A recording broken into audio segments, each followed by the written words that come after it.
De quoi s'agit-il? Les climato-catastrophistes se trompent à propos du CO2. Davantage de CO2 est bon pour la planète, ce n'est pas mauvais pour le monde. Il est donc absurde d'essayer de réduire le CO2. Il y a d'autres problèmes, comme les projections absurdes de baisse des coûts des énergies renouvelables, qui sont clairement des mensonges. Ce n'est pas vrai. Et expliquez-nous ce qu'il en est selon vous, en tant que professeur climatologue et physicien à Princeton. En quoi le CO2 est-il bon pour le monde?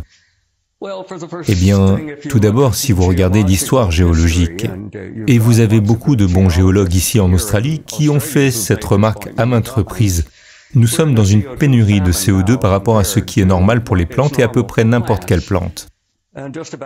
Et pratiquement toutes les plantes se portent mieux si on leur donne plus de CO2.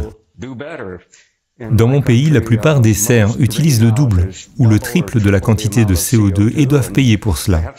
Ce n'est pas bon marché, mais cela vaut la peine d'investir parce que les plantes poussent beaucoup mieux.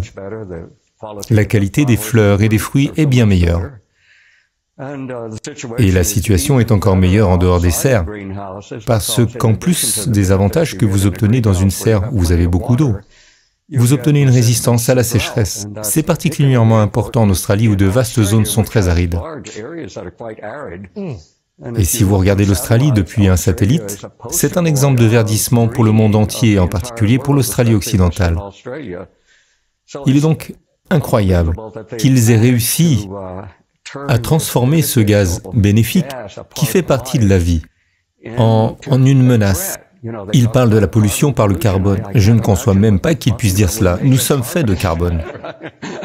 Chacun d'entre nous respire 1 kg de CO2. 8 milliards de personnes, 1 kg par jour. Multipliez ce chiffre par le nombre de jours de l'année. En fait, beaucoup d'entre eux disent que le vrai problème n'est pas le CO2, mais les gens. Nous serions trop nombreux et la Terre ne pourrait pas supporter plus d'1 milliard de personnes. Si je regarde ici, dans cette pièce, il faudrait que l'on supprime 7 personnes sur les 8 que nous sommes ici.